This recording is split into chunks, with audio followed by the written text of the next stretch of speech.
All righty. What is going on, guys? Good morning. Good morning. Good morning. All right. We're getting live across all of our client groups, and we are going to be banging out this podcast episode in 2 minutes. So if you're coming into this one live, guys, you know the drill. Get down in the comments and let us know that you're here. I'm super pumped to be doing another episode of the potty as we approach 400 episodes, probably by March, I reckon, next year. So if you're coming into this one live, guys, let us know in the comments that you're here and you're ready to rock and roll. We are going to get this started in just 2 minutes, and we're going to be talking about what not to do on your fitness transformation journey if you're all about losing weight. So if you watch this one on replay, you know the drill. You come back in here and you say hashtag replay in the comments. Guys, I want to say as well, what a fantastic show up to our call we had for the Christmas festivity workshop. It was wicked to see all you guys in there. Good evening, Jackie. I hope you're well. I've been meaning to send you a message, but it's really good for me to be able to talk to you through the podcast, Jack. Oh my God, I'm so sorry about your knee. Just like, what a horrible thing. Like you said, when it rains, it pours, right? All right. Hey, Dev, how are you, mate? Maxi boy, what's going on, legend? I hope you're having a beautiful start to the week, champion. We're going to start this one up in 1 minute, guys. So if you're ripping down into this, please let us know you're here. I love knowing who is listening to the podcast episode. It's slowly growing. And so if you haven't already done so, I'd really appreciate you going to Apple particularly and leaving us a review or a rating on the podcast, guys. It helps us grow more than you know. And so, yeah, that would be bloody beautiful. JD boy, what's going on, mate? I'm fantastic. Thanks for coming in, pal. All right, I think we're about ready to start, guys. Again, if you do watch this on replay, please hashtag replay in the comments. And if you've got any questions, I'm more than happy to hang around towards the end of this podcast and obviously answer any and everything that you guys want to know more about. So let's get stuck into this. On the count of 5, 4, 3, 2, and 1. Welcome back to the Better Body Academy podcast. This is the podcast that you come to when you are sick of the dumb diets and unsustainable workout programs. We are well over 360 episodes of the podcast. 360. This only started about 3 years ago, I think it is now. So we're banging out episodes, trying to give as much value to you guys as we can. So if you were new to the podcast, all you do is you can go to anywhere you listen to podcasts. This can be Apple, Spotify, Amazon, Google, anywhere that does podcasts, and you can subscribe to the podcast. Let's get into today's episode. We're going to be talking about the 5 things that you should not do on a fitness transformation journey. Here's the thing, right? I think when it comes to fitness and health and weight loss, people think that more is better, right? What happens is the moment that they get started, they think they need to do everything perfectly and all the ducks need to line up and I need to do this. And what happens? They get overwhelmed. They get overwhelmed. Let me know if that's you and you and you and you, because that's what happens. We get overwhelmed. We go from being maybe completely sedentary or eating like a complete asshole, and then we go and try to cut calories crazily. We restrict the hell out of everything, and then we think to ourselves, well, this isn't really living. I'm not really enjoying this. So we give it up. And the amount of people in 2024 that started with a goal to lose weight this year and keep it off, out of all of those people, I'm going to tell you probably 95% of them failed. And it wasn't because of what they did, it's that they didn't learn what not to do. Maybe what they did was doable. Maybe you got the first few kilos or pounds off. But it was, when you're going to be successful at this, you have to learn what to say no to. Because if it brings you closer to burnout, if it brings you closer to, oh my God, I can't sustain this forever, then what's the point in even doing it in the first place? If you're just going to do something for the next 2 weeks to quit it in 2 months' time because it's not realistic, it's almost like an exercise in ego, right? You're just doing it to go through the motions, lose a little bit of weight like you always have, and then put it all back on again, then lose it all back on. That should not be what we're creating here, guys. We're trying to create a lifestyle. This is about creating a lifestyle, not doing a fat loss transformation. So let's start at the top. Number one, you should not starve yourself and go on an extremely low calorie diet. You should not do that. Let me tell you how starvation diets, heavily restricted diets work. Firstly, when you cut calories super quickly, the brain has one goal, that its priority goal above everything else. How you look, how you feel. The brain only cares about keeping you alive. So if it sees you losing weight really quickly, the body losing weight really quickly, do you think it might get a little bit worried that if you continue losing at that same rate, you might actually starve yourself to death? Of course, that's not your intention, but it picks up signals that, oh my God, this is happening really, really quickly. So what it does is tries to keep you alive, tries to counteract by doing things like giving you intense cravings. If you've ever been on a really restrictive diet, you know that you get crazy cravings. In addition to that, you will start to lose muscle. Why would you lose muscle? Well, because you're running out of petrol. You're literally running out of petrol. And then your body's like, how do you want me to keep going? Well, yeah, it breaks down some fat, but it breaks down some muscle as well. So the problem is you feel like you're winning because you're losing weight on the scales, but actually what's happening is you're losing water, you're losing a little bit of fat for sure, but you're also losing muscle. And you step on the scales, you feel like you're winning, but you look in the mirror and you don't look any different. You don't feel any different. You're not getting stronger.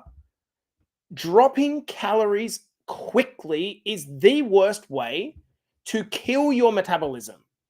This is the reason why I constantly field messages from people on social media telling me that they have had either stomach surgery, gastric surgery, like a bypass, or that they are on Ozempic and have lost lots of weight, and now they're stacking it all back on again.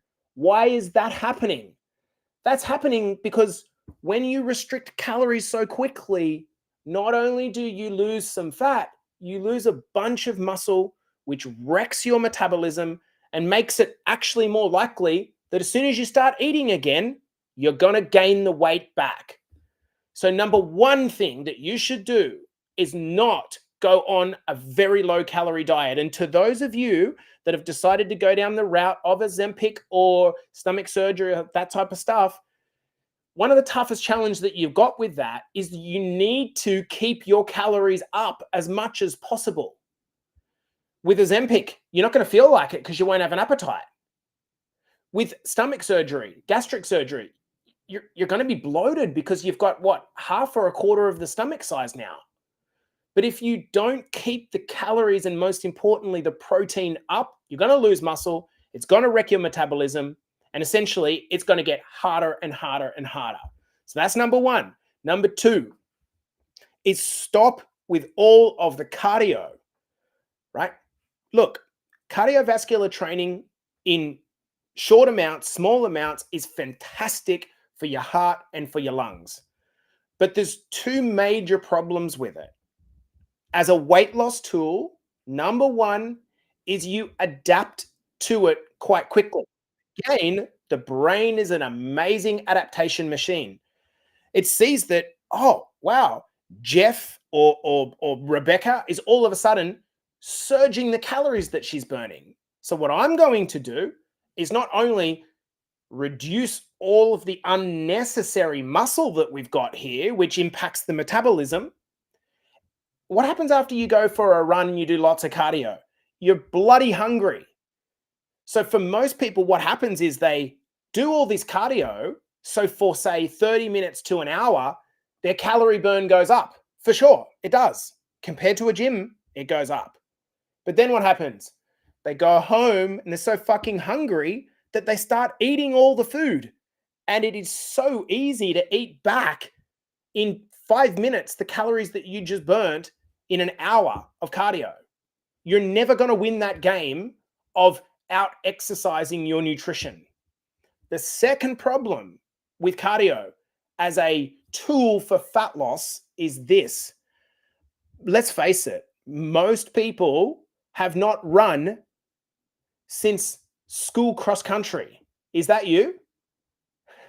Like, have you run since school cross country? Was that the last time you run?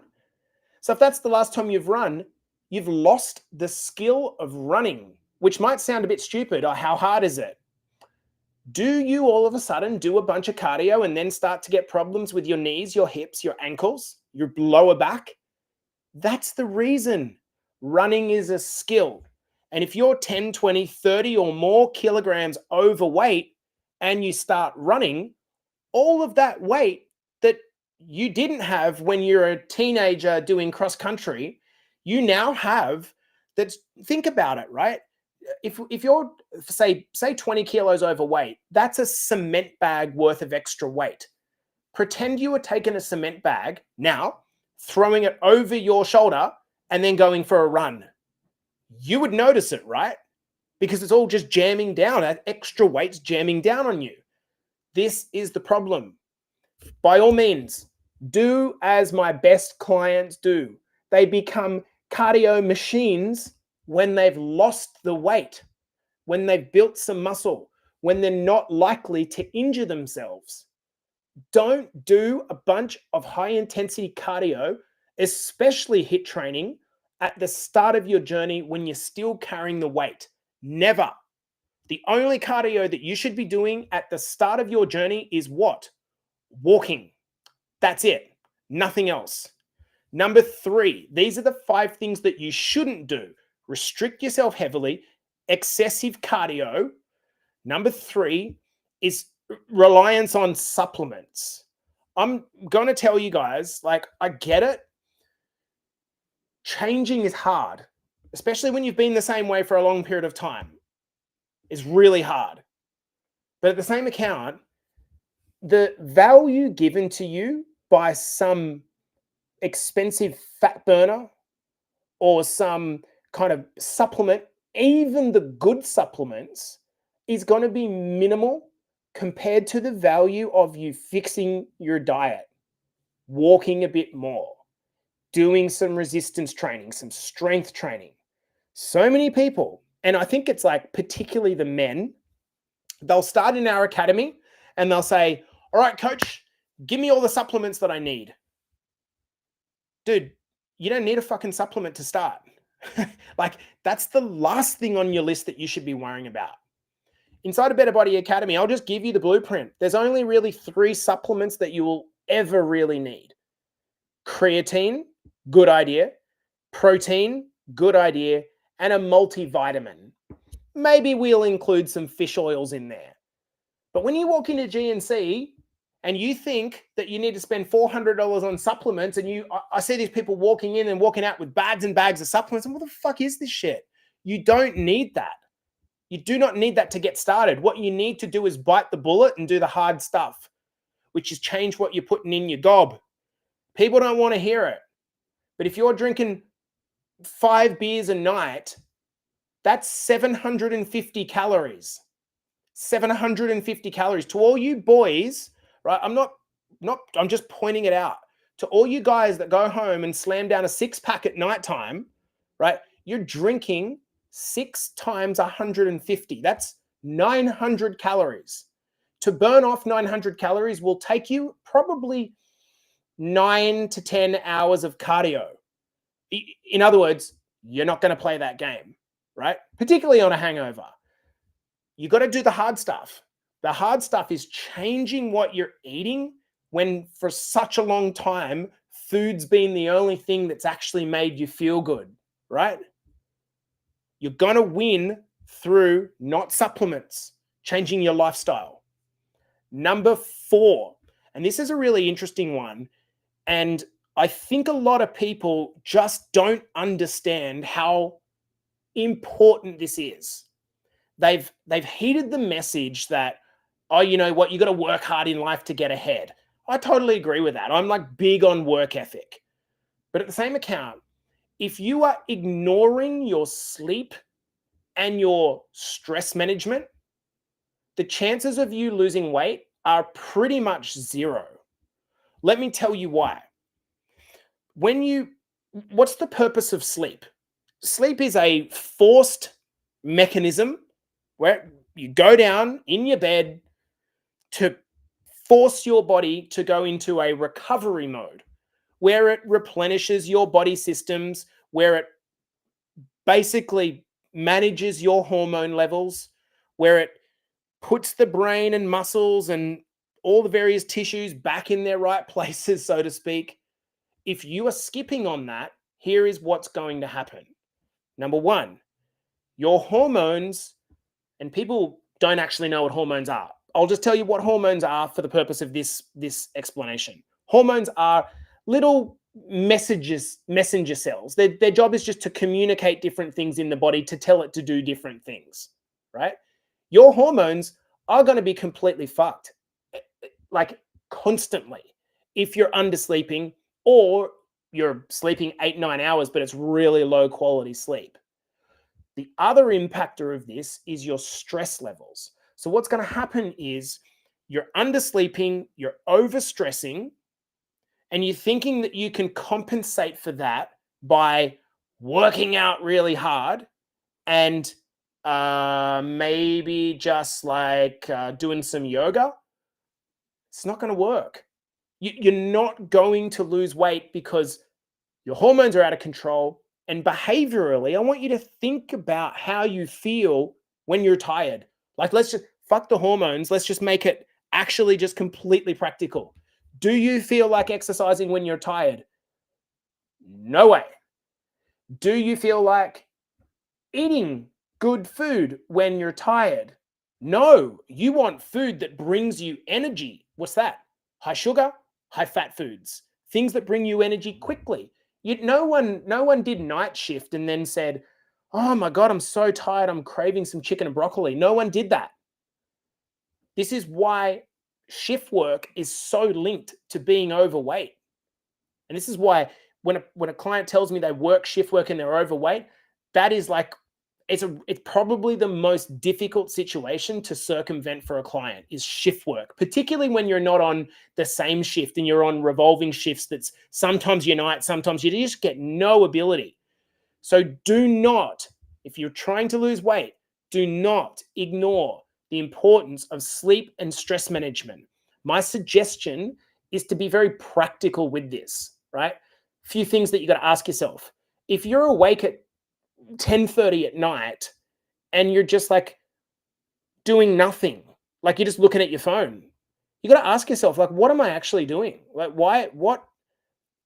All I'm doing is extending the tired hours of the day. What you'd be better to do is extend the productive hours of the day. How do you do that? Go to sleep an hour earlier and then wake up an hour earlier. You just extended the productive hours of your day and deleted an hour of unproductive time. That's one way. Number two, I want you to walk into your bedroom and just like step back for a second and have a look at your bedroom. Have you got like ratty old shitty pillows that that are just like bad? Get some new pillows. Is your room too hot? Is it too cold? Is it noisy? What can you do to change that? What does your routine look like before you go to bed? Is it literally work, phone, bed? Oh, I wonder why I'm not sleeping well. You've got to have a wind down into this. Now, if you sleep like an angel and it's not a problem for you, no problems. But I know so many of you, and I know it as my clients, some of you are up at like 1 o'clock, 12 o'clock at night, and you're not shift workers. Like, what are you doing? Go to bed. It's the best place in the world to be. And it's going to do everything to help you on your fat loss journey. Balance your hormones, manage your stress, and have the lifestyle that you need to be able to get up and do things tomorrow morning, the willpower. Number 5, and this is all encompassing, is don't go all or nothing. We've talked about this multiple times on the podcast. The people that fail over and over and over again to lose weight are the ones that have this intent to be perfect. Sorry. I think it's good to have high standards in what you want to do, but it's the people that think that everything's going to be swimming along in their journey, and then all of a sudden they run into some hardships and they just quit. It's like, dude, you know that if you started a journey with us today, you know that there's going to be some equal amounts of shitty days as there are good days. So why are we surprised when a shitty day happens? That's going to happen. Let's not get bogged down in the fact that things are going to happen. Some days are just going to suck. You won't stick to your plan. You'll accidentally get drunk. You'll forget the coaching calls are on. You'll just get stuck mentally. You'll just have shitty days. Things will happen in your life. Your mum will get sick. You'll break your kneecap like Jackie's done. A billion different things can happen, and we can't insulate against shit happening. But if your whole weight management success is based on everything needing to be perfect, and you're good when it's sunny, as soon as it's raining, fitness is off the table, you're never going to be someone who can manage their weight. So I wanted to come at you with a very practical podcast this morning, guys. Let's bang this out. Number 1, these are the 5 things that you should not do on your journey if you want to seriously lose weight. And think about this as a fresh slate going into the new year. Do not starve yourself and go onto extremely low calorie diets. It's not what you want to do. You will lose muscle. Your metabolism will slow down. You'll start eating again and put all the weight back on again. And you'll repeat that for the next decade until you learn to listen. Number 2, stop the cardio. The only cardio you should be doing at the start is walking. And then you should be pairing that with resistance training of some kind 2 to 3 days a week to build your metabolism back up. To work against nutritional calorie deficits, you need to build muscle. Number 3, the answer doesn't lie in a supplement. Supplements are just the cherry on top. You don't need any supplements to get started. Number 4, ignoring your sleep and your stress management. This is the first thing you should deal with, not the last. And then finally, avoiding this all or nothing mentality. I'm good, I'm bad, I'm failing, I'm winning. Like, everything in reality, guys, is in between. It's a gray zone, and operating in the gray, you're not going to have every session going to be 100%. Some sessions, today's session for me was amazing. The session 2 days ago was shit. It was almost like, why did I even bother coming? But guess what? I showed up.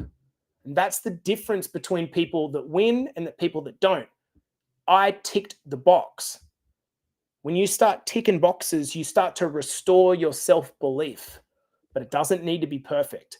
This has been the Better Body Academy podcast, coming to you for another episode. I hope it's been helpful. I'll see you guys in the next. All right, team, we are done for that episode. Guys, I hope it was helpful. We've got like tons of people watching here across all the socials. So thanks for coming into this one, guys. Hey, Glenn, how are you, mate?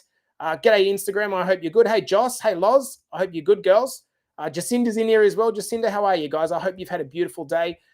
If you haven't already done so, like I said, guys, you know where to find the podcast. Just go on to Apple, Spotify, Amazon, Google, Better Body Academy podcast. Search it up. You'll find the episodes there.